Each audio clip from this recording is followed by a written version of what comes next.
So, could a strong euro mean bad news for Europe? Well, joining me now is ACM, Advanced Currency Markets Chief Market Analyst, Peter Rosenstreich. Peter, good morning. What do you think then? Do you think this is more complaints from the European Union about the rise of the euro? Do you think these are justified? I think so. I think, it's sort of a version of deja vu all over again. I remember hearing this in November as well, the strong political rhetoric. And I don't think in terms of moving this into the FX market, it's really going to have too much of an effect on the recent euro strength. Okay, so I know you're predicting euro weakness, or more likely a dollar recovery for the end of this year, seeing the euro dollar going down to 136.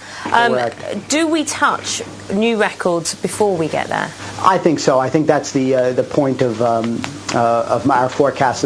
We're going to continue to see euro dollar strength. We're probably going to retouch the 150 levels. It looks like all the fundamentals are lining up, especially the weak dollar sentiment that we're seeing across the board, combined with Bernanke's sort of gloomish outlook on the U.S. economy, and that will help the euro dollar climb up to those levels. After that, and after the Fed continues to continue on some aggressive easing cycle, we'll start seeing a little switch in the euro dollar and start to come down throughout the rest of the year. So you think Ben Bernanke's aggressive rate cutting strategy is going to let the US stave a recession? I think so. I think it's hard to think that between the aggressive cutting that's already taken place, the fact that we are in a election year, and meaning that there's going to be plenty of fiscal stimulus putting out there, as well as the fact that some of the fundamentals are relatively holding up, specifically retail sales as well as the labor figures. I think that'll overall stave away a recession in the U.S. What's the data that you're keeping your eye on the most this week? We've got plenty coming through, beige book, tick data, retail sales, inflation.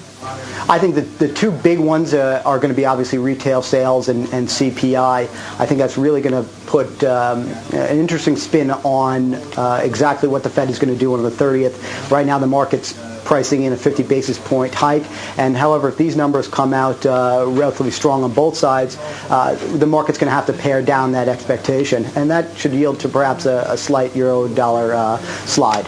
What does this mean when you look at, if you're looking at a euro dollar slide? I'm thinking now about sterling against the euro as well. We've seen another record today. Where do you see the euro going here? Well, I think, in terms of the euro pound, I think we're going to continue to move upwards. We're looking, for a lack of a better story, at interest rate differentials and the fact that the UK, the BOE, needs to start aggressively cutting rates, and it looks like the ECB is on a hold right now, and perhaps maybe even go one up. However, that's not our official forecast. Will continue meaning will mean that the euro pound will continue to move upwards. Can the ECB really afford to not cut interest rates this year, bearing in mind what's going on in the global economy? Yeah, I don't think so. I think the fact that Trichet has been holding rates as long as he has shows a stubbornness, and perhaps at the end result perhaps not beneficial for the overall Eurozone economy. However, with these inflation numbers, they have to be careful. What happens with the pound if the Bank of England doesn't embark on this rate-cutting strategy, an aggressive rate-cutting strategy?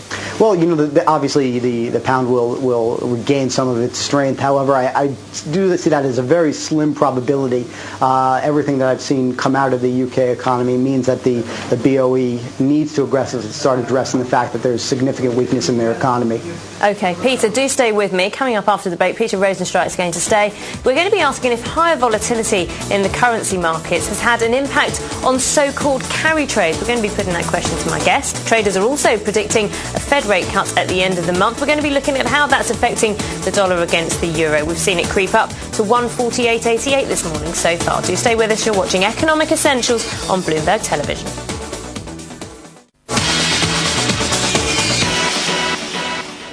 Welcome back. You're watching Bloomberg Television. The dollar's falling against the yen, and it appears that carry trades are once again out of favour. Signs that credit market losses will continue to grow have put the dollar on the back foot. Let's talk once again with ACM, Advanced Currency Markets Chief Market Analyst Peter Rosenstreich. Peter, What are you making of the carry trade? Have been a fan, no longer a fan? Well, I have been a fan and no longer right now am I a big fan. I think the conditions right now look dismal for carry trades on the long side in the near term. I mean, if you look at declining interest rate differentials, you look at volatility in the market or the rising volatility, combined with sort of the overall global risk avoidance, it means the carry trades are really out of favor right now. You know, it's not just the yen that we talk about when we mention the carry trades, the Swiss franc as well, but we're seeing the SMB largely perhaps on hold this year with interest rates. How's that going to make... Well, I think it'll be supportive for the Swiss franc trade across the board. Less to do with the fundamentals, but more sort of the global outlook on risk and the sort of unwinding of these carry trades should be relatively supportive for the Swissy. What about the Australian dollar? That was always one that did get an advantage from the carry trade. Yeah, I think, if we can sort of carve out a currency in this group that will continue to outperform, I think the Aussie is exactly that. Growth still looks very strong. It's somewhat isolated from the credit turmoil globally. Last night, the ANZ job report rose to records high. This is a long string of strong data that's coming out of the Aussie, and I think that the RMB will continue to sort of keep a tightening hold on expectations, and now support the Aussie.